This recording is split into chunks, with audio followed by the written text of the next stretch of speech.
16. bab Taqdirning chaqchiqi.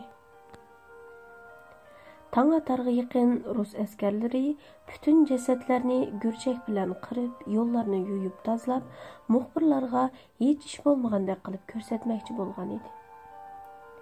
Lekin aqli o'sha joyida muxbirlar bularning qo'yayotgan o'yinlarini bilib ulgurdi. Әтsi Pashaxon qatorliqlar bir kun zavoddan talog'i chiqmay, yer osti uyda turishga majbur bo'ldi. Ular bu qitimqi quchoqlashma jangda qattiq botirlik ko'rsatgachga o'zining qanchalik darajada zaxmlanganligini unutib qolishgan edi. Xolida putlarini eg'ir so'rigunicha ularning yarasini bir-birlab tengishga boshladi. Pashaxonning o'ng biligidagi temir qiypal baxtli cho'nqir kirib ketgachga Tillaxon uning og'ziga bir tal og'amchini tishlatib qo'yib, uning biligiga ching esilib turdi. Xolida cho'ng qisqish bilan 20 santimetrdan ortiq uzunlikdagi barmoq tomliqidagi temir qiypalni taslikda sug'urib oldi. Og'riq azobiga chidamagan Pashaxon butun dardini og'zidagi arg'amchidan tishlab eliyotdi. Xolida navbat bilan boshqalarning yarısini tengib chiqdi. Kechga yaqin Pashaxon qatorliq Turklar ittifoqidagi 3 yigit baldurli uxlab qoldi. Xolida bo'lsa texchi uxlay olmagan edi. U yanchiq soatiga qarab qo'yib, Pashaxon yotgan karvatning yoniga asta keldi. Pashaxon bo'lsa kulimsirgunicha uxlab yotdi. Xolida Pashaxonning karvatida o'ltirib, uning peshanasini silashga boshladi. Pashaxon bo'lsa shirin bir tushning qo'ynida edi. Pashaxonning balalik chog'lari edi.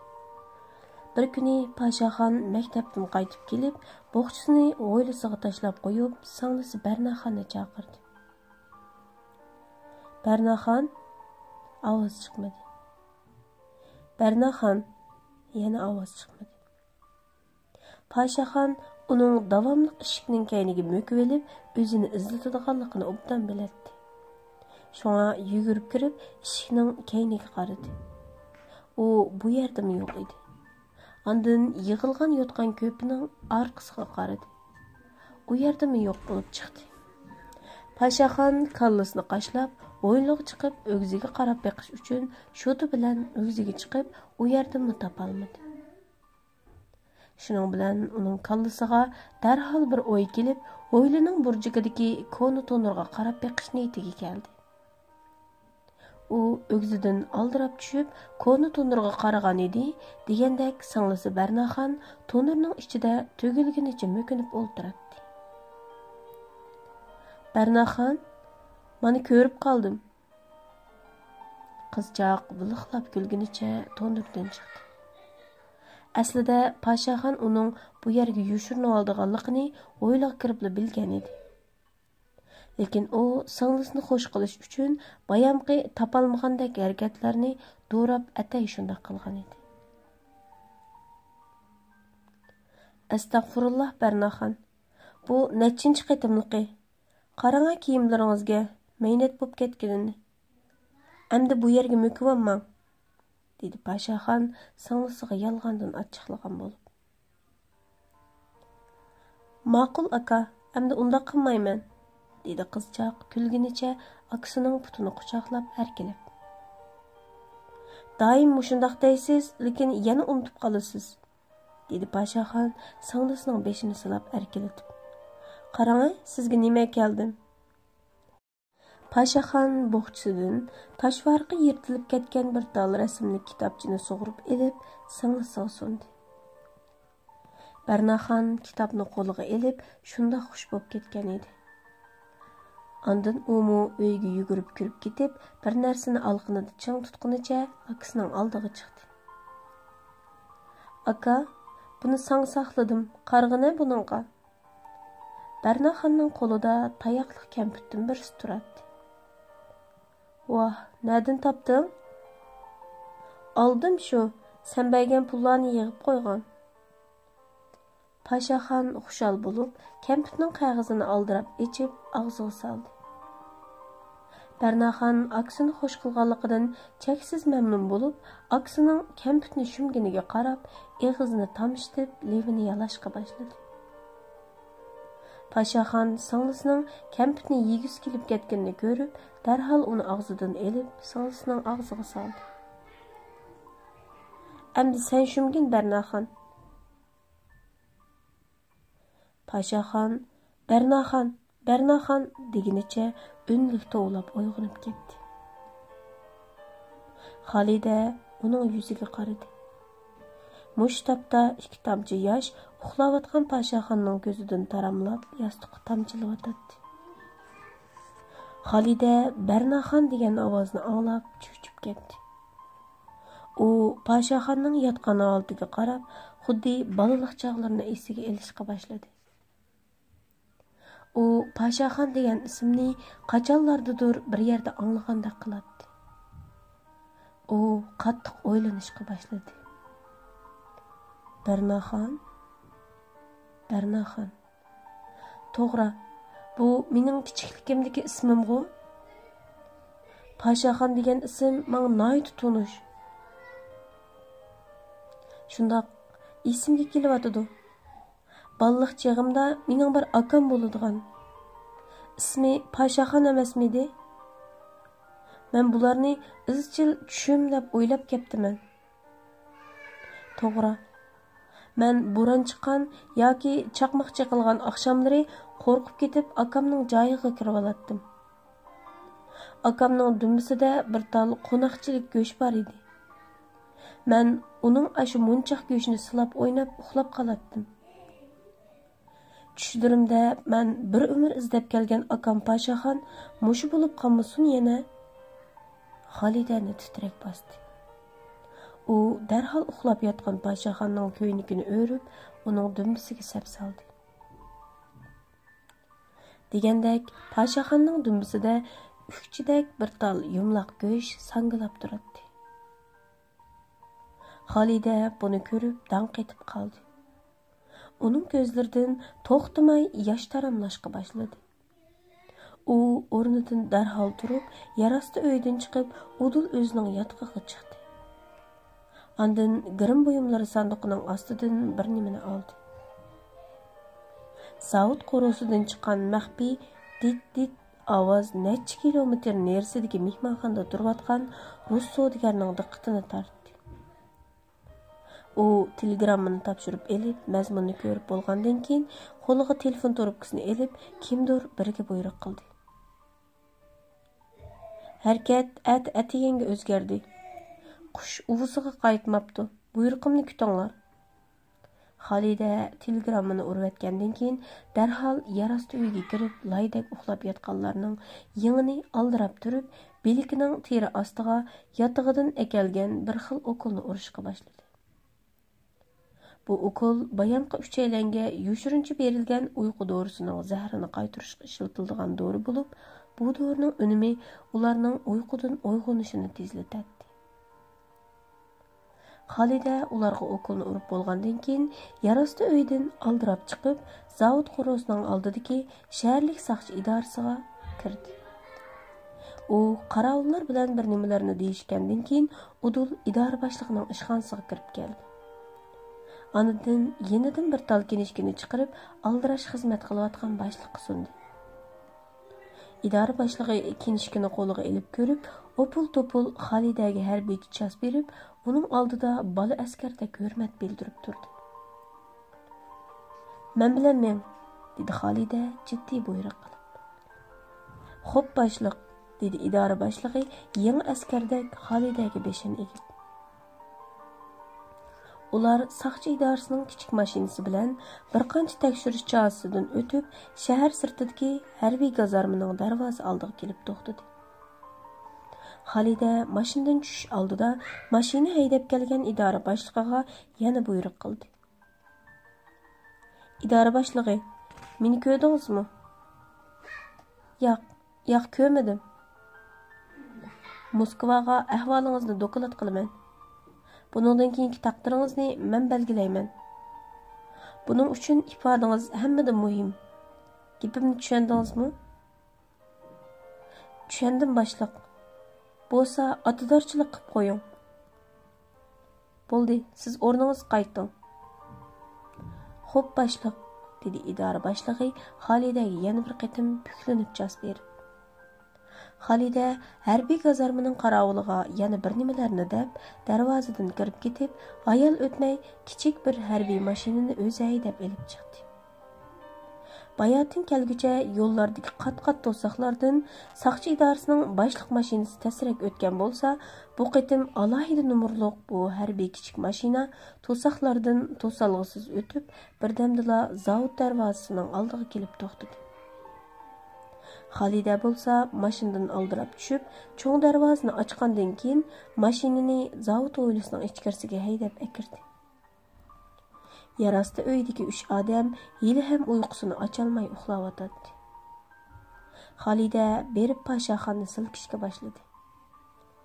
Ilmi yaxshi Pashaxon o'ziga urilgan zahar qaytirish dorisining ta'sirida ig'ir uyqudan ko'zini yerim echib, chalipula uyg'ongan edi.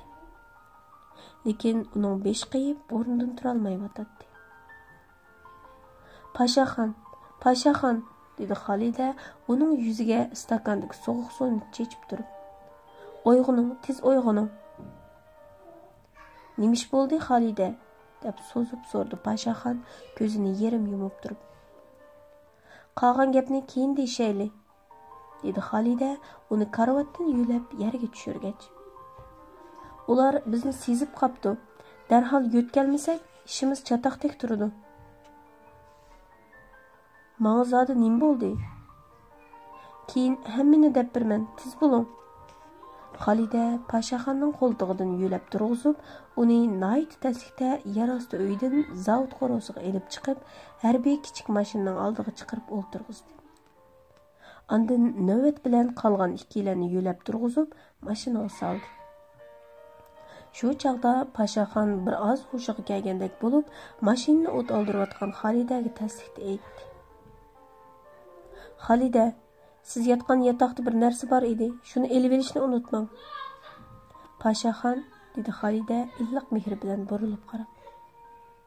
U narsa qayerda? O'zim ep chiqay desam, put-qo'limni zodi midirilta olmadim, dedi Pashaxon umid bilan Xalidaga qarab. Siz yotgan karvatning bir tal taxti alohida cho'ngroq. Shuni ajirtib elib oling. U bak muhim. Xalida mashinaning o'tini o'chirmasdan darhol o'zi yotgan yotoq uyiga kirib ketdi. U chiroqni yondirib, karvatdagi eliq cho'ng taxtayni izlab tepib, uni taslikda ajratdi.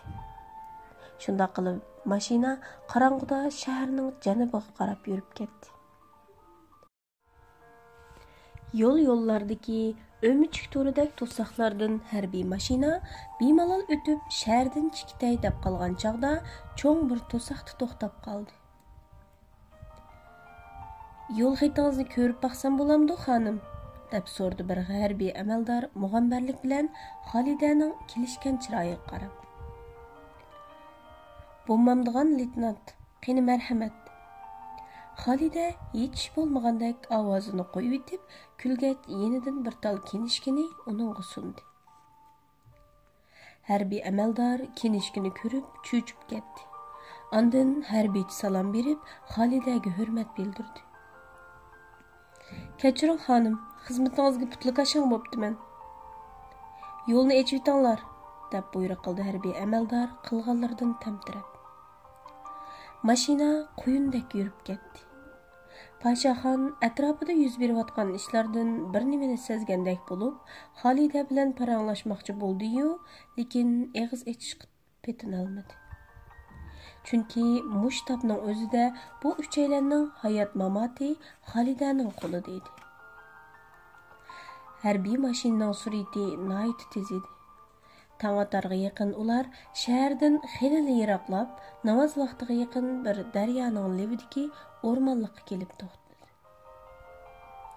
Angacha laydek uxlab ketgan uchaylan ko'zlarini ovulishib, asnashgunicha mashinadan yerga tushib, oqshom bo'lib o'tgan ishlarni tushida ko'rgandek yodiga olishdi. Paşaxon esini obdan yig'ib, Xolidadan zodi nemish bo'lganligini bilib baxmoqchi bo'lib, mashinaning eshigini ochib edi. Xolidaning rulg'i beshini qo'yib uxlab ketganligini ko'rdi. Demisimi, Xolida quchoqlashma jangda kishini hayron qoldiradigan darajada botirlik bilan rus askarlarini bir-birlab yer tishlatgan edi. Uning jang maydonidagi chapdasligi, kuch-tingirligi Paşaxondan qilishmaydigan bo'lg'ashqa, Paşaxon yenidagi Xolidaning buncha palvonlikqa qarab hayron qolgan edi. Uning ustiga Xolida kecha-kecha kirib qaqmay mashina haydaganligi uchun odatdan tashqari herib charchash uni allaylab mushundoq uxultib qo'ygan edi. Tillaxon bilan yigit Paşaxonga savol nazar bilan qaradi. Paşaxon fuksiga qarab beshini chayqag'inicha ularni elib daryo bo'yiga tahorat olg'ilmoqdi. Ular o'zlarining oqshom Xolida tarafidan og'riq pasaytish dorisi ichganligini obdan bilishadi. Lekin uyqu dorisi ichib salganligini bilmaydi. Hozirning o'zida ularning ashushi to'liq asliga kelmaganligi uchun Xolida to'g'riliq hech qanday paran qilishmadi. Namoz o'qilib duodan keyin Tillaxon yenidagi sabdishini elib yaqin atrofni kuzatib beqish uchun ketib qoldi. Paşaxon yukinib o'ltirganicha quchoqlashma jangda o'z ko'z bilan ko'rgan, shahid bo'lib ketgan minglarcha qavm qarindoshlarini o'ylab, ko'ziga yosh elib, esankirab yig'lab ketdi. Uning har qatim ko'ngli yerim bo'lsa, Sura Yasinni nayt unli qiroat qiladigan odati bor edi. Uning kishining yurgini izadigan odatdan tashqari mo'ngli qiroati daryoning eqiyotgan suyida sozlanib, atiganda sayrishayotgan qarlig'ashlarni vichirlashdan to'xtatib etdi. Butun o'rmon Paşaxonning yiqimli qiroatidan larzaga kelgan edi. Süt uyqusida uxlab yotgan Xolida bola vaqtida esida qolgan tunish qiroatning ovozidan uyg'onib, beshini ko'tardi. U yenida hech kimning yo'qligini ko'rib, Paşaxonning qiroat ovozini bo'ylab daryo bo'yiga mangdi. Paşaxon yil ham qiroatini davomlashtirib o'tadi. Xolida uning keyniga kelib, Sura Yasinning oxirlashishini kutib turdi. Qiroat oxirlashdi, duoga qo'l ko'tarildi. Xolidaning yurak so'qishi o'ziga anglanishga boshladi. U endi Paşaxonga nima deyishni bilolmay gangrab qelyotdi.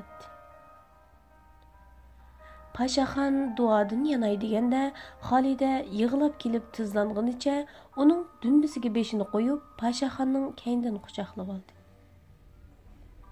Paşaxonning nafas olishi qiyinlashdi. U nim qilishni bilolmay turganda o'zini keynidan quchoqlab olgan qiziq yolg'ondan sado chiqdi. Aka, sizni oxiri topdim. Yig'lab ketdi Xolida g'uqildab. Men Bernaxon. Bu ovozdan osmonda chaqmoq chiqilib, zamin titragandek bo'ldi. Paşaxonning yuragi xushallikdan larzaga keldi. U bu javobga ishonolmadi.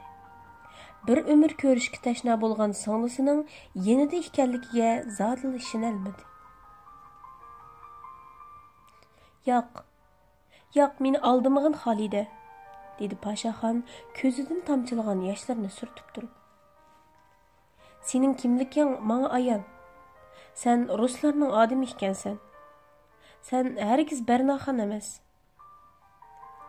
Xolida shu an sol yengini yirtib, jaynigining ostidagi tanga cho'ngliqidagi qora mengini uning dumbisidan ajrimay turib so'zg'inicha uningga ko'rsatdi. Jenim aka, mana bu kichik chig'imda sen ismini qo'yib qo'ygan xonishlik mengi. Xolida o'ksib yig'lab ketdi. Paşaxon bu qitim rasulullo uning Bernaxon ekanligiga ishondi. Chunki Bernaxonning so'l qo'lining jaynigida ashundoq bir homila mengining borligini Paşaxon obdan biladi. Paşaxon hamisha singlisini erkiltib, sen cho'ng bo'lganda xonish bo'lsan. Jaynikingdagi bu mang dal sening xonishlik menging. Yutib ketsang, seni mushu mangdan tepib olaman deb erkiltadi. Bərnaxanmı daim mən çoğ bolğanda xaniş boluman. Bu degan mening xanişlik mengim deb akisining oldida uşuqluq qiladi. Paşaxon ko'z oldida bo'layotgan bu ishlardan yurgi yerilgudek xushal bo'lib, yana bir tarafdan singlisining zodi nima bo'lib ruslarga setilib ketganligini o'ylab qayg'urdi. Oxiri aksingliq mehri g'ammidan g'olib keldi. U qo'lini egiz ko'tarib, Allohga shukr, hamd va sano o'qidi. Paşaxonning ko'zlaridan xushallik yoshlari taramlab yiqishga boshladi. Bərnaxon, bu rassammi? Paşaxon burilib Xolidaning ko'ziga tikildi. Shundoq aka, men Bərnaxon. Xolida to'xtamay yig'layotdi.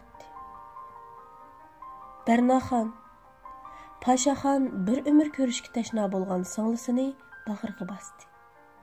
Shildirlab eqiyotgan daryo suyi bu ko'rinishdan ta'sirlanib, daryo qinini quchoqlab so'ygunicha eqishga boshladi. Mayin shamol bu bir jup aksangning hijron azobidan keyingi xushalligini tabriklagandek, yaqin atrofdagi gullik bog'ning xushbo'y gul hidini ularning dimig'iga urayotdi. Aka, endi so'zimni anglag'in, dedi Xolida akisining qo'lini ching tutib turib uning ko'ziga qarab. Meni shu qitim tutib elib ketgandan keyin udul Moskvadagi bir tarbiyalash maktabiga elib bordi. Shu qitimliq tutqunda meningdek turk qizlardan 50 dan ortiq bola bu maktabga yig'ildik. Ular bizni turli mashqlarga soldi. Har xil tillarni o'rgatdi. Navada ularning o'rgatganini yaxshi qila olmay qolsak, shu maydondala bizni qattiq uratdi. Hatto ba'zilarimizni etib tashlaydi. Shunday qilib, biz bu 50 necha qiz boladan 18 yoshga kirguncha faqat 10 nechimizla hayot qoldik. Keyin bilsak, bu Sovet ittifoqidagi jasuslik organi KGB'ning odam yetishtiradigan bazasi ekan. Shuna qilib, men KGB'ning rasmiy a'zosiga aylandim. Ham ularning ichidagi nopuzliq biriga aylandim. Men chet ellarda Moskva uchun nurg'un ishlarni qildim.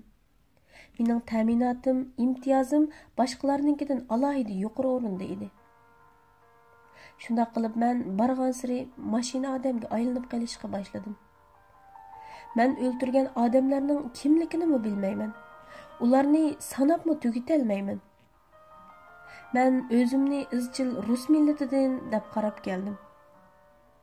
Lekin yuragimning yana bir yerida balliqim yodimga kelib qolatdi. Ammo men Turkman milletidan ekanligimni qiyos qilishga petina olmaydim. Men yuqorining buyrug'iga asosan tashkilotlarga so'qinib kirdim. Mening vazifam sizlarning ichki ahvolinglarni egallab, butun a'zolaringlar bilan birga qo'lga tushirish edi. Lekin yuqorining buyrug'i tuyuqsiz o'zgardi. Demakchi bo'g'ini? So'rdi Paşaxon Xolidaga qarab. Moskva sizlarning keyninglarda Oqsaroyning bar yo'qligini bilmoqchi ekan. Shunlashqa sizlarni tutish keyniga kechiktirilib keldi. Ülüşkün sizlarni tutuş buyrug'i tushirildi. Akşam zavodda sizlarni dori bilan uxlatib etib, ularga sizlarning o'rninglarni aytib berib, birer soat ichida kelishni aytib edim. Lekin ko'nglimning bir yeri buningga yo'l qo'ymayotdi. Siz bilan xo'shlashib olish uchun karutingizning yoniga kelsam, siz mening balliqimdagi ismimni to'g'lab soldingiz. Bu ism meni yiroq o'tmishga qaytadan boshlab, xotiramni to'liq asliga akilishga yordam qildi. Kichikligimdagi Paşaxon akamni yodimga oldim. Dumbangizdagi men o'ynaydigan munchoq go'sh sizning Paşaxon ekanligingizni yana bir qatim dalilladi. Sizga bo'lgan mehrim KGB'ning 10 necha yillik tarbiyasidan g'olib keldi. Shuning bilan qo'limga simsiz telegramini elib, vaqtni bir kun keyiniga so'rdim. Esingizda bo'lsin aka. Men sizlarni pash qilishdan boshqa sizlarga yuz kelolmaydigan hech qanday ish qilmadim. Shundaqdimi yanada o'limga loyiqman. Meni etib tashlasangiz bo'ladi. Namoyish bo'ldigan ishdan ularni xabarlantirganmi? deb so'radi Pashaxon ajablanib. KGB bundaq ishlarga ancha qiziqib ketmaydi. Lekin ularning butun maqsadi Amerikaning bu ishga qo'l tiqqan jasuslarning salohiyatini bilish ham Turklar ittifoqining tashkiliy qurilmasini to'liq egallash. Aka, endi men qo'l solsangiz bo'ladi. Xolida yig'idan qizargan ko'zini yumib, o'limga tayyorlik qilib turadi. Pashaxon uning qo'lidagi qurolni qo'liga oldi. Qurolni batlab Xolidaning beshiga tangladi. Andın ün-tinsiz gözlerinden yaş dökkeniçe Qur'an'ı yanıga tashlab etib, Xolidani chin quchoqladi. Bernaxon, jinim singlim. Aka. Xolida bu qitim ün selib yig'ilganicha Pashaxonga mahkam esildi. U gaplarni qo'ying Bernaxon. Qani ayting, endi ikkinchi qadamni qandoq bosamiz? dedi Pashaxon singlisining mo'risini qo'sh qo'llab tutib turib. Meni kechiramsiz Pashaxon? dedi Xolida yumilgan ko'zlarini ochib uningga qarab. Endi sizni yutirib qo'yg'im yo'q Bernaxon, deb keskin javob berdi Pashaxon salmoqlik bilan. Meningcha, dedi Xolida beshini lang'ishtirib tamkin holda. Ular bugun kech zavodga yetib kelib, ahvolni bilgandan keyin darhol ikki ishga atlanadi. Buning biri meni o'ldirish, yana biri sizni tirik qo'lga tushirish. KGB azaldan davlat ichidagi shaxslarni tutqun qilishda o'z askarlarining hayotini bundoq ko'p chiqim qilmagan. Men mashina bilan bostirib o'ldirgan askarlar mana buning misoli. Ularning hammasini KGB planlagan. Şunun qaraganda siz ular uchun bakli muhim shaxs. Endi biz mush yerdan ayrilishimiz kerak. Ular meni nihoyat osonla tepib oladi. Demakchi bo'lganingiz? Parazimcha ular ilgari mening badanimga signal tarqatadigan biror narsani yushirib qo'ydi. Qayerdaligini menmi bilmayman. Burun ular meni osonla tepib oladi. Shuning uchun men beshinglarga balo bo'lsam bo'lmaydi. Biz bu joyda ayrilaylik Pashaxon. Yo'q Bernaxon. Men bir qitim sizni ularga tatqizib qo'ygan. Endi bu ishning qayta takrorlanishini xohlamayman. Biz ularga tankilanmaymiz. Ular qilaman deganini hamon qilmay qo'ymaydi. Bularni bilib turib, sizlarni o'limga tutib bergim yo'q Pashaxon. Sözümni anglang.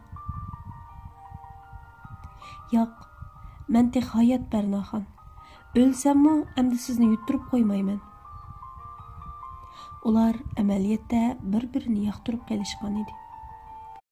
Pashaxonning bu so'zidan Bernaxonning chiroyi qizirib, ichi o't elib ketdi. Pashaxon, men buningga arzimayman. Men bir iflos qiz, sizning xilingiz emas. Undaq demang Bernaxon, men sizga muhtoj. Men bak charchab ketdim. Lekin men bir jasus. Bilaman. Lekin men xun qarzga bo'g'ilgan bir qotil. Bunimi bilaman Xolida. Bu sizdagi gunoh emas. Hammasiga men sababchi. Pashaxon Bernaxonni xuddi hozirli yana yutirib qo'ydigandek chin quchoqlab olgan edi. Tillaxon qatorliqlarning oyoq tevishi anglangandila, ular bir-biridan ayrilishdi. Pashaxon darhol Bernaxonni qo'yib etib, yuzi qizargan holda ukisining oldiga qarab mangdi. Aka, biz qandoq bo'lib bu yerga sog'-salomat chiqaladik? Ishlar sal g'alitimi qandoq? deb so'rdi Tillaxon aksini yoniga tortib va daryo bo'yida iqin suv qarab turgan Xolidani ko'rsatdi. Tillaxon ukam, dedi Pashaxon uning mo'risini qo'sh qo'llab tutib turib. Men hamma ishlarni tushundim. Sana keyin tushuntirib qo'yman. Buningga hozir vaqtimiz yo'q. Uni o'z singling o'rnida ko'rgin. Tez bo'g'in, yo'lga chiqayli. Aka, bu zodi qandaq ish? Dedi Tillaxon, akasining qilgan gaplaridan gangirab, nima ish bo'lganligini bilolmay. Menga ishongin Tillaxon, dedi Pashaxon uksiga samimiylik bilan tikilib. Shunday qilib, ular yana yo'lga ravon bo'lishdi. Mashinani Tillaxon haydagan bo'lib, Xolida kechichi mashina haydaganlikdan keyni tarafdagi o'rinda tugilib uxlayotdi. Keyin tarafda o'ltirgan yigitmi Xolidaning qisilib qolmasligi uchun eshik tarafga qisilib o'ltirib, uning xotirjam uxlashiga sharoit hozirlab beribdi. Uzoq o'tmay mashina heliqi ochmoq yo'lga kelib to'xtadi. Buning biri Pashaxon tug'ilgan tog'turog'i tutishadigan yo'l, yana bir bo'lsa Eron chegarasiga tutishadigan yo'l edi. Tillaxon qayoqqa mangmiz degandek qilib Pashaxonga qaradi. Pashaxon birdam o'ylanib olgandan keyin sol tarafdagi chegara tarafga mangadigan yo'lni ko'rsatdi. Mashina to'pi o'rlatib ushqandek yurib ketdi. Ular kashga yaqin bir o'tanga tushib, shu yerda g'izalandi. Pashaxon mashinaning meyni zapas verish uchun Barnaxonni elib kichik bozorga mashina bilan kirib ketdi. Pashaxon bozorga kirgili az qolganda mashinani yon tarafdagi chig'ir yo'lga tortib, daldiroq bir yerda to'xtatdi. U mashinaning keynidagi eliq taxtayni elib, ambur atirkilar orqali shalni o'ttirisidan ajratib, uning ichidagi yozma materialni elib, mashinaning ichida o'ltirgan Barnaxonga sundi. Buni ko'rib beqing, dedi Pashaxon. Buning ichidagi ba'zi mazmunni ta hozirgacha yaxshi tushuna olmadim. Lekin buning odatdan tashqari muhim materialligiga ko'zim yetadi. Xolida mashinaning ichidagi chiroqni yondirib, qo'lidagi materiallarni tafsiliy ko'rishga boshladi. Batlar almashgan siri uning qo'shimisi turilib, peshonasidan tar qo'yilayotdi. Pashaxon, dedi Barnaxon beshini qog'oz yuzidan ko'tarib, qo'lingizdagi bu material Sovet hokimiyatining eng zo'r maxfiyatligi hisoblanadi. Nima? Ha, bu oddiy narsa emas. Uning zodi nimalar bor ekan Barnaxon? Buningda asosiy 3 xil maxfiyatlik bor ekan. Birinchisi Katin qonli qirg'inchiligi. İkincisi, Sovet armiyasının tunji qitimliq yadrosunqi, ya'ni Turkmenistonda 1948 yili yozda elib berilgan atom yadrosuning amaliy ahvoli. Hamda shu qitimqi yadrosuning ta'sirida paydo bo'lgan g'ayri tipliq jigar yollig'ida o'lgan necha yuz ming odamning statistik ahvoli. Uchinchisi, atom qo'yildirish texnikasiga munosabatlik muhim materiallar. Ularning atom bombasini 1949 yili tunji qitim sinaq qildik degani yolg'onkanda. Shundoq yolg'onkan. Katin qirg'inchiligini Germaniya keltirmabdi-kanmi? deb so'radi Pashaxon texmi ajablanib. Men ajab bu materiallarga diqqat qilmabdiman-a? Shundoq qarang ma'qullarga.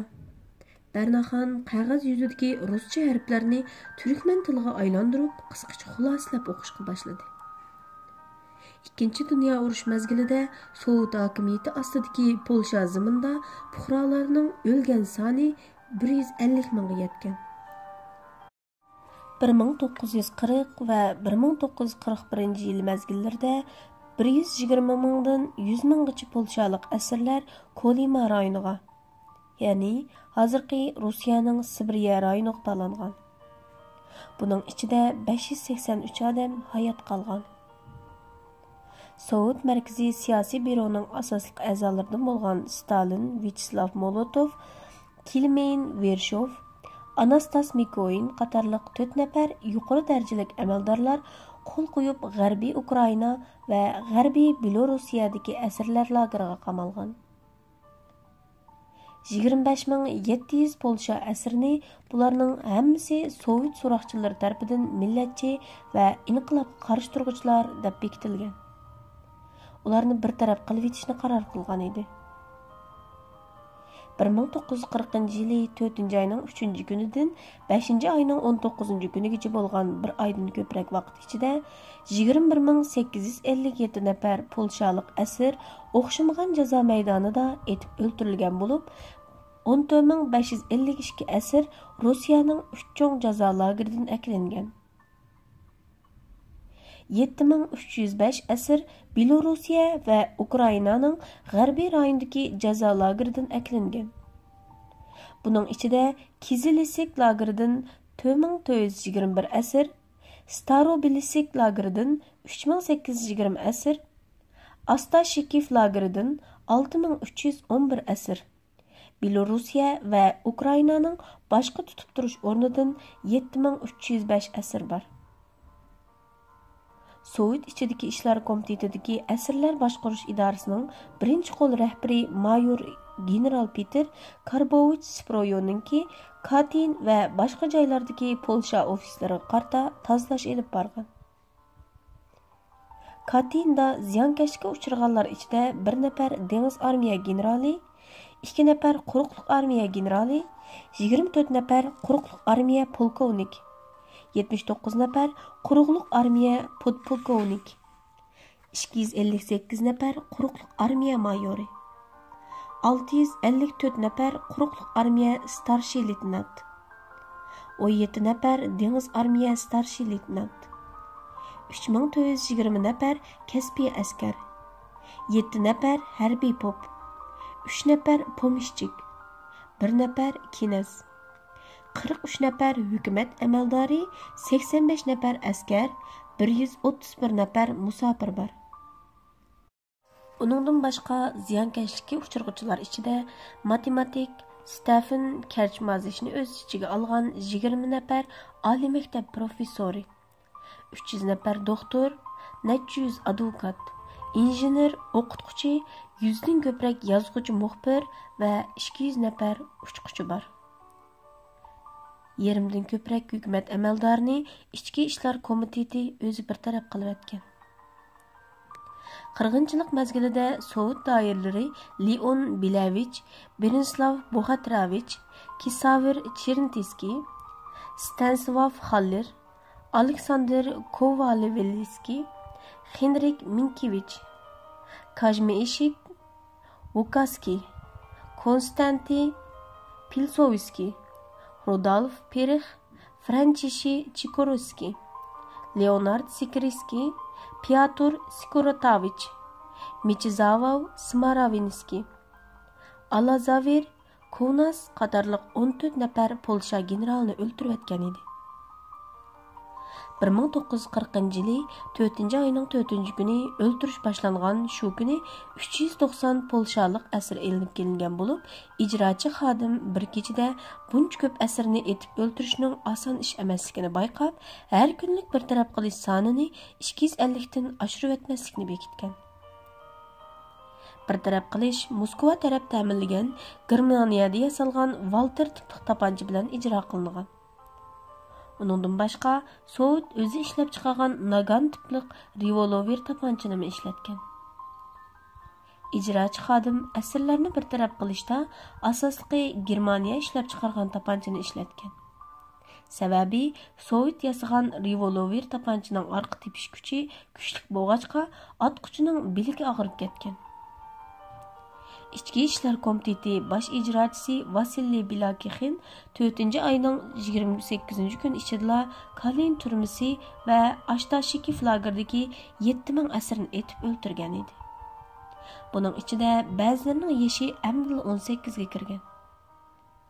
Qırğınçılık nayit tertiplik elip berilgan, ziyankeşlikka uçurğuchining şahsiy uçuru tekshirilgandan keyin hamma tarafi yem etilgan kichik uyga elip kirilgan idi. Kechicha shavqin chiqaradigan uskunani to'xtamay mangdirib, o'q ovozini yapgan. Ziyankeşlikka uçurğuchi kichik uyga elip kirilgan aman orqa meni tarafdan tapancha o'qi bilan o'ldirilgan. Jasad darhol udul eshik bilan elib chiqilib, sirtda saqlab turgan kozubluq mashinaga tashlangan. Shuning bilan keyingi ziyankeşlikka uçurğuchi kichik uyga elib kirilib, oldinqisiga o'xshash etib o'ldirilgan. etib o'ltirish, may oylik bayramlik dam elish kunidan boshqa har kuni kechda degidek elib berilgan. KGB'ning boshlig'i Aleksandr Shelipin 1959 yili 3-oyning 3-kuni Sovet Kompartiyasi Markaziy komitetining shujisi Nikita Xrushev sungan dokladida etib o'ldirilgan odam soni 21857 ekanligini aniq jazmlashtirgan. Hamda ziyonkashlikka uchrag'uvchilarning shaxsiy arxivini darhol yo'q qilib etish taklifini bergan. Urush mezgili 1944 yildan keyin jami 570,387 Polsha fuqarosi Sovet hokimiyatining o'xshamagan shakldagi siyosiy ziyonkashliklarga uchragan edi. Stalinning maqsadi harbiy siyosiy talanti bor kishilarni yo'qotish orqali Polshaning kelgusi harbiy kuchini ojizlatib, Polshani mangu o'ziga beqindi qilib olish ekanda, dedi Pashaxon beshini lang'ishtirib, afsuslangan holda. Bu imzoliq hujjatdagi mazmunchu. Bu betdagi mazmun bo'lsa, Sovet ittifoqi ichki ishlar xalq komissari, davlat bexatarlik bosh komissari Lavrensiy Pavlovich Beriya 1940 yili 3-oyning 5-kuni Stalinga sungan 25700 nafar Polsha asirini bir taraf qilib etish loyihasi bo'lib, ustidagi imzolar bo'lsa, Stalin qatorliq Sovet markaziy hukumat kattaboshlarining qo'l qo'yib tasdiqlagandagi shaxsiy imzolar ekan. Demak, Katindagi cho'ng qirg'inchilikni natsistlar emas, ichki ishlar xalq komiteti keltirib chiqaribdi ekanda. Bunga gap ketmaydi, dedi Barnaxon beshin materialdan ko'tarib Pashaxonga qarab. KGB bu materialni izchil chet ellardan, bo'libmi Amerika tarafdan izlashni kuchaytgan edi. Kim bilsin, bu material Turklar ittifoqining qo'lida ekan emasmi? Barnaxon shundoq teginicha kulib ketdi. Siz Moskvani bakli chiqimdor qilyaptingiz, Pashaxon. Bu rostli shundoq muhim materialmidi? Materialning muhimligida gap yo'q. Bu bir hisobda Sovet ittifoqining bundan keyingi taqdirini belgilaydigan koziriga aylanishi mumkin. Turkmeniston zaminidagi atom siniqida mangulik uyquga ketgan ajdodlarimizning ruhi cho'qim ularni uridi. Men ota-onamning qotilining kimligini endi bilyapman. Unda qilayli, Pashaxon. Xalida Pashaxonning ko'ziga qanmasliq nazar bilan qaradi. Biz qaysimiz hayot bo'lmayli, bu materialni cho'qim Amerikaning qo'liga topshirishimiz kerak. Tushundingizmi? Amerika shuncha muhimmi? Shundoq. Bundoq cho'ng hisobni elishda Amerika o'zi bosh bo'lmasa, boshqalar kuchayolmay qoladi. Tushundim, Barnaxon. Undaqda bu materialni sizga topshiray. Yo'q, Pashaxon. Buni siz cho'qim o'z qo'lingiz bilan Amerika prezidentiga topshirishingiz kerak. Uni hozirdan boshlab yeningizdan ayirmang. Biz harakatni tezlataylik.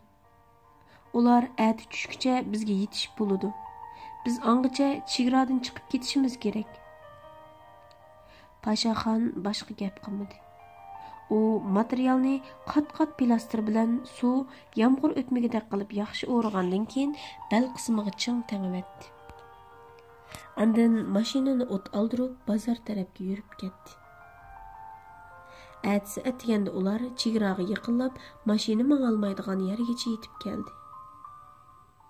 Barnaxon mashinaga yoshirib qo'ygan yon quroldan ikkini o'zining beliga qistirib olgandan keyin qolgan 3 tal tapanchani har biraylarga birdan tarqitib, mashinani yaqindagi cho'nqur bir ko'lga cho'ktirib etdi. Shunday qilib, Barnaxon ularga yo'l boshlab, Iran tavalligiga o'tkili bo'ladigan maxfiy joyga qarab yo'l oldi. Chunki bundaq maxfiy chegaradan chiqish eg'izlari Barnaxondek KGB'ning maxsus xodimlariga besh qo'ldek ayon edi. Tağdaki çığır yollarda meniş nayıtı tez bulup, birdem taqqa yamışıqı toğru gelse, birdem ömülep menişqı toğru geletdi. Barnaxon tushga yaqin ming bir japada ularni Iran tavalligiga o'tkili bo'ladigan bexatar taq qaptilga boshlab keldi. Ular qattiq erib charchab ketganlikdan qaptaldagi bir soy joyga kelib o'zini tashlashdi. Tuyuqsiz pang qilgan ovoz bilan qo'ram tashda o'ltirishga tamshilayotgan yigit singayam bo'lgunicha yenidagi Tillaxonning quchqig'iga yiqildi. Ular nemish bo'lganligini bilib bo'lg'icha ikkinchi pay o'q Tillaxonning biligiga tegib ulgurdi. Angacha Pashaxon bilan Barnaxon chapdastlik bilan yumlanganicha qo'ram tashning doldisiga o'tib Tillaxonning quchqidagi yigitni tortib akilishdi. Uning ahvoli qandoq? So'rdi Pashaxon o'q etilgan tarafga jiddiy qaraganicha Tillaxondan yigitning ahvolini bilishga taqozo bo'lib. U bulanmay qoldi. O'q uning beshiga tegibdi, deb javob berdi. G'azablangan Tillaxon qarindishining yuzini ingiga yiqib turib, g'azabdan titrganicha. Ruslar bizga alohida qismni avatibdi. Biz bir amal qilib Iron tavalligiga o'tib olsak bo'ladi. Faqat necha 100 metrlik qoldi, dedi Barnaxon Tillaxonning qanchiqayotgan belikini yuqori tarafdan bog'lag'ach. Qaysi alohida qism u? So'rdi Tillaxon quchqidagi yigitning beshini yerda asta qo'yib, saq qo'li bilan belidagi tapanchani qo'lga ilib. KGB'ga qarashli alohida qism. Ular yaqchon bu yerga tik uchar aeroplan bilan yaqinlashib, ondan keynimizga tushgan gap. Barnaxon shundoq degach, Tillaxonning qo'lidagi tapanchani batlab, ondan uning qo'liga tutqizdi. Ularga tankilanmaymiz. Aramizdan biraylan Iron tarafga o'ssin. Qog'inimiz uni qo'g'dayli.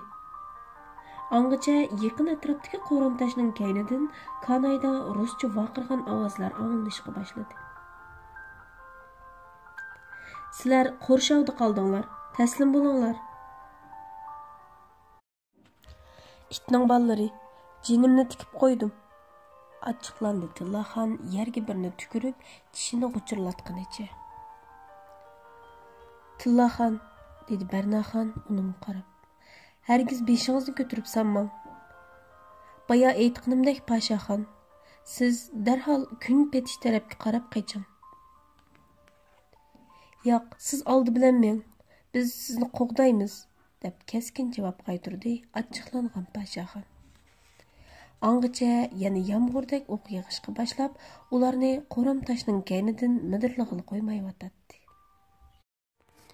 Gap talishib o'ltirdiganga vaqt yo'q Pashaxon, deb qo'shmasini turdi Barnaxon. Etilgan o'qdan qaraganda ularning soni xeyli jiq ekan. Aramizdan biraylamni soqqalmoqdakmiz. Ammo bir amal bor. Biz materialni dastak qilib turib, sizni qochirib yetaylik.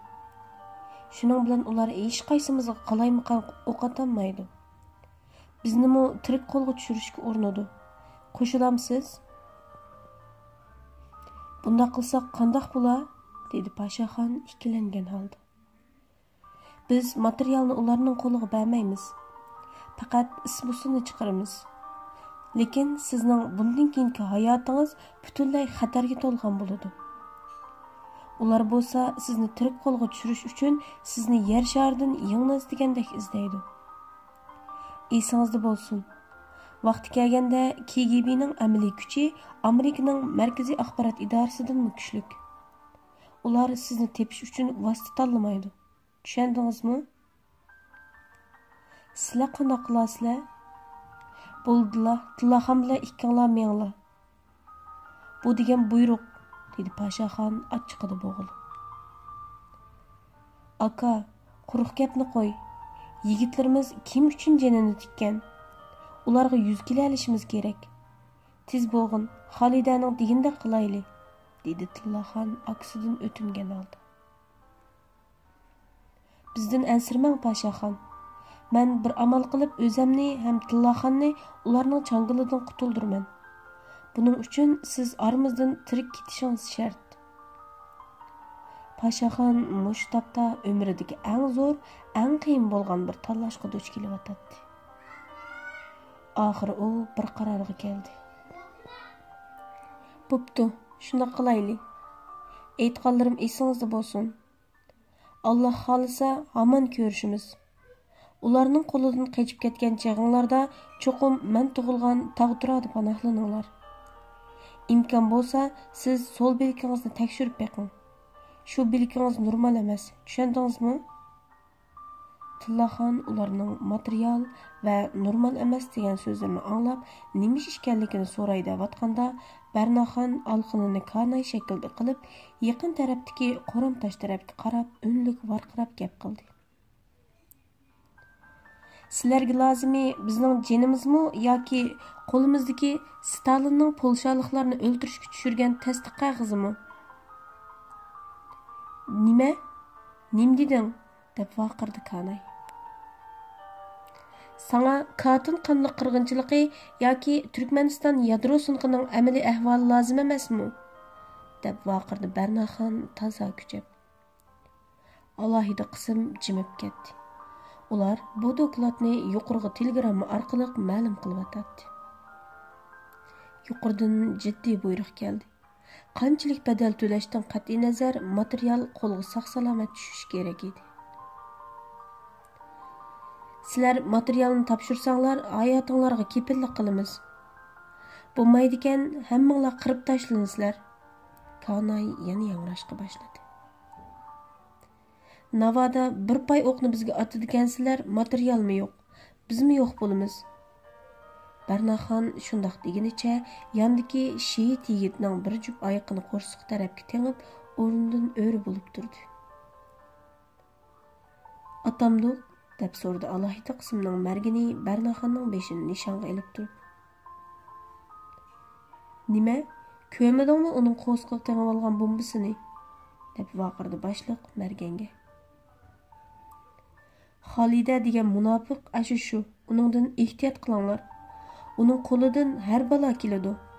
Vaqti kelsa, u yolg'izli bizga tetiy olaydi. Barnaxon yandikilarga asta gap qildi. Ular endi hech qaysimizga aldirab qo'l solanmaydi. Tillaxon, siz bu qarindishimizning kiyimlarini soldirib, qo'sqingizga tengib oling. Pashaxon, men ha deganda siz oldi tarafga bor kuchingiz bilan qeching. Oldingizda tik ketgan bir yorliq bor. O'zingizni shu yerdan hangga eting.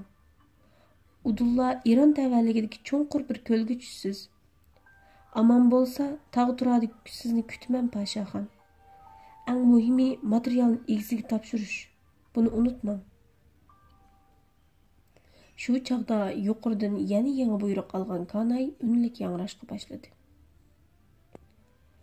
Xolida, sen qarab turib bizga xoinlik qilamsan? Sen bizga iz qoldirmagan bo'lsang, sizlarni buncha tez tepib ola olamdik. Sen nagili bormag'in bizdan qochib qutula olmaysan. Darhol hushingni top. KGB sening oilang Xolida. Biz seni qarshi olamiz. Qasdan ichki mojaro paydo qilmoqchi bo'lgan Karnaydagi bu ruscha ovozni Tillaxon anglab tushundi. Uning arvoyi 40 gaz o'rlab, quyuq chechi tik turdi. Bu iflos xotin. Shuncha to'siqlardan bemalol o'tganimiz bekor emaskanda? Aslida qarindishimning jiniq zamin bo'g'ini sen ekansan emasmi? Tillaxonning ochiqdan kelgan shaytini barmoqqa kelib to'xtadi. U shundoq deginicha tapanchini Xolidaga qartibli tepkini aldirab besib o'tdi. Pashaxon Tillaxonning chiroyiga qarabla yo'q deginicha chaqmoq tezligida Barnaxonni quchoqlab oldi. U Pashaxonning o'ng taraf dumsidan kirib ketdi. Pashaxon Barnaxonni quchoqlaganicha Qoramtoshning kayniga yiqildi. Shu an Pashaxonning og'zidan bulduqshib qon eqishga boshladi. Aka, men Tillaxon qo'lidagi tapanchani tashlab etib, vaqirg'incha o'zini aksiga otdi. Tillaxon ukam, Pashaxonning og'zidan chiqqan qon uni so'z qildirmay yotdi. Barnaxon o'ksib yig'laganicha uning lavlaridan eqayotgan qonni surtib yotdi. Xolida u men san gapini qilib bergan yilqi Barnaxon shu. Aka, men Tillaxon ho'ngrab yig'laganicha Pashaxonni chin quchoqlab oldi. Ukam, men bo'lolmay qoldim. Lekin sizlarni qo'g'day olayman. Bu yerdan darhol ayrilinglar. Tillaxon aksi Pashaxonning qattiq jon talishayotgan holatini ko'rib, uning beshini quchqig'iga elib, mag'zini uning yuziga yiqib, chirqirab yig'lab ketdi. Ondan o'zicha jim bo'lib qoldi. Tillaxon deb chaqirdi Pashaxon taslikda ko'zini ochib, o'zicha shuk bo'lib qolgan Tillaxon qarab. Tillaxon o'rnida dong etib o'tiradi. U Pashaxong'imi, Barnaxong'imi qaramasdan, alqinidagi qon yo'qqa qarab, pisirlab bir nimalarni deyishga boshladi. Ukam Tillaxon kuchab vaqirdi Pashaxon, uksining yo'g'inab ketgan ko'z qarchiqqa qarab, uningdan ansirab. Tillaxon amdilikda bo'lsa, yig'lashdan to'xtab, kulishga boshladi. U quchqida yotgan aksini yonga ishtirib etib, bexraman holda qo'ram tashning kayniga berib, tizini quchoqlab o'ltirib, kallasini yerga sangilatguncha bir nimalarni yerga jijilashga boshladi. Barnaxon Pashaxonning o'q tekkan yerini tengish uchun yondagi shehid yigitning ko'ynigini tishi bilan yirtib U Tillaxonning normalsiz ahvolini ko'rib, qo'lidagi parcha raqni tashlab qo'yib, o'z-o'ziga gap qilayotgan Tillaxonning yoniga yugurib bordi. Uning yerim yumilgan ko'zining qapqini qo'li bilan kərib turib, uning ko'z qarchiqidan bir nimani sezgandek bo'ldi. Pashaxon, u dedi Barnaxon ko'ziga mo'lladi yosh elib, beshini chayqab. Uning nervisi bu besimga bardoshlik berolmabdi. U sizni haqiqatan yaxshi ko'radi ekan.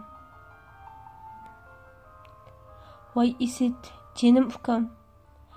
Pashaxon yotgan yeridan taslikda o'milib, Tillaxonning o'ltirgan yeriga kelib, uning qo'lini ching tutqunicha, "Endi qanday qilamiz Barnaxon?" dedi umid bilan Barnaxonga qarab. Barnaxon alayda tarbiya ko'rgan KGB'ning munavvar ayol xodimi bo'lganligi uchun bundaq ishlarni necha qatim o'z beshidan o'tkazgan edi. U bundaq xalqiliq paytda huduqib qolmasdan salmoqlik bilan qaror chiqardi. Pashaxon, dedi Barnaxon keskin holda. Tillaxon garchi mush holat kelib qolgan bo'lsa-mu, lekin u tek hayot. O'qmu sizning ajallik yeringizga tegmabdi. Siz hozirning o'zida qochib keta olaysiz. Tillaxonmi hayot qoladi. Menmi hayot qolaman. Navoda qochib ketish qo'lingizdan kelmasa, uchilimizning hayotidan umid yo'q. Qaror qiling Pashaxon. Bu qitim Barnaxonning ko'zidan qat'iylik chiqib turadi. Pashaxon boshqa gap qilmay, beshini lang'ishtirib, o'rnidan turishga tamshaldi. Barnaxon darhol kelib Pashaxonni yo'lab, Tillaxonning yanida o'ltirg'izdi. Ondan yerdagi yirtiq latlarni elib, uning dumbisini nihoyat ustalik bilan tengib chiqdi. "Bo'pti Barnaxon, men qachay. Sizlarni avval Allohga topshirdim", dedi Pashaxon Barnaxonning qo'lini ching tutib turib, hosirg'inicha. "Qo'lingizdan keladi Pashaxon." Xolida ko'ziga yosh elib, og'zidan qon oqayotgan Pashaxonning yuzini ko'ksiga bosdi. "Sizni kutaman. Toki siz qaytib kelib, meni bag'ringizga bosqucha. Men cho'qim qaytib kelaman Barnaxon. Meni saqlang." Pashaxon beshini taslikda ko'tarib, Barnaxonni bag'riga besib, uning bilan xo'shlashdi. Ondan uksi Tillaxonning peshonasiga qayta-qaytalab suyib, ko'z yoshi qilgandan keyin dog' yerda ko'z ochiq yotgan shehid yigitning yuziga yuzini yiqib, uning bilan uzun xo'shlashdi. Ular maslahatlashib olgandan keyin Barnaxon Tillaxonning qo'ltig'idan yo'lab, uni qarshi tarafdagi qurolliq alayda qism yoshiringan tarafga elib mangdi. Alayda qismning boshlig'i bu ikkilarni ko'rib, ularning orasida zodi nima ishlarning bo'lib ketganligini bilolmay bir oz jiddiylashib qoldi. Chunki yuqoridan kelgan buyruqda Xolidaning alohida jasus ekanligi, navoda qildin qiyiq savallik o'tilsa, bu qismning Xolidaning qo'lida halok bo'ladiganligi alohida eskartilgan edi. Halide, deb varqırdı başliq. Bir adamınғы bayam öldü. Yaralangan yana bir qeni. Bayam hemmini köydün. Oq onun cigirini yeri bitipdi. O bulanmadı. Bizga lazımlıq materialçu. O qo'rsqimning partlatqichning kayniga tenglik. Materialning qaga yermi bu yigitning qo'ynida. Unlik vaqirdi Barnaxon qo'lini kanay qilib turib.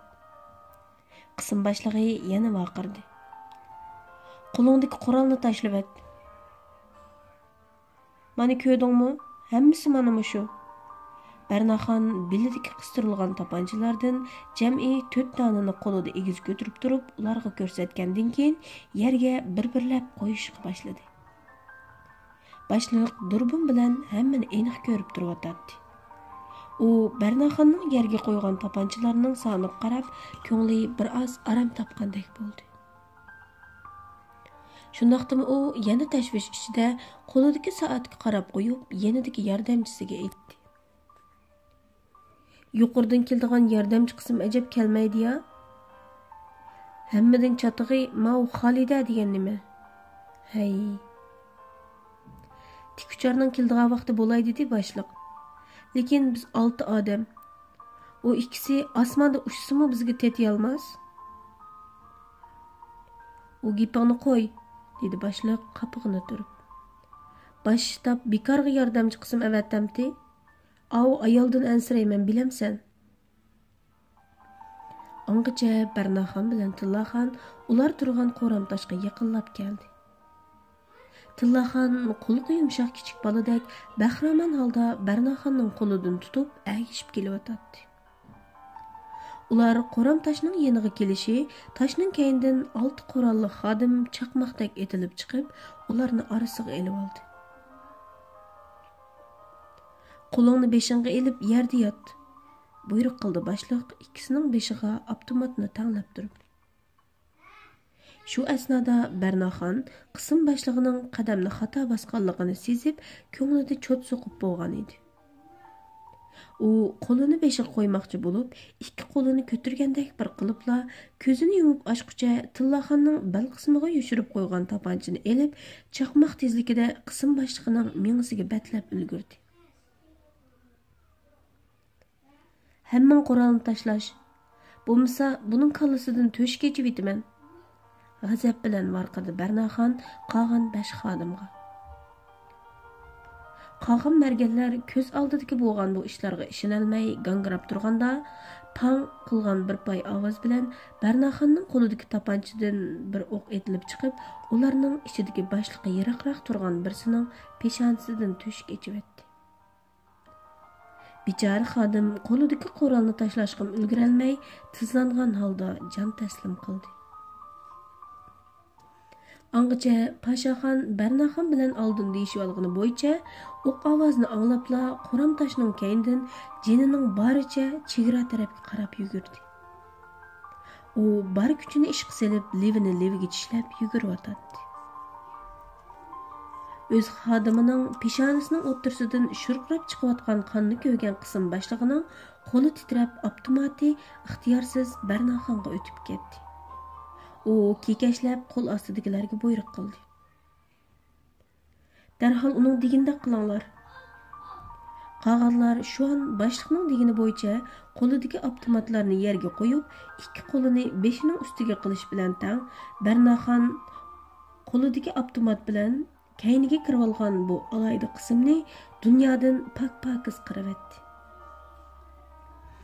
Barnaxon ishini tugutib, darhol Pashaxonning keyindan chegara tarafga mengishga tamshilayotganda, osmondan bir tikuchar aeroplan paydo bo'lib, ularni muasirga elib oldi.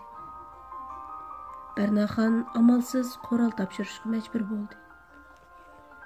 Qansirab ketgan Pashaxon shu yugurgunicha Barnaxon aytib bergan eliq tik yorga aran yetib bordi. Shundoq qilib u keyniga qarashga madori yo'q holda o'zini Iron tavalligidagi ko'lga otdi.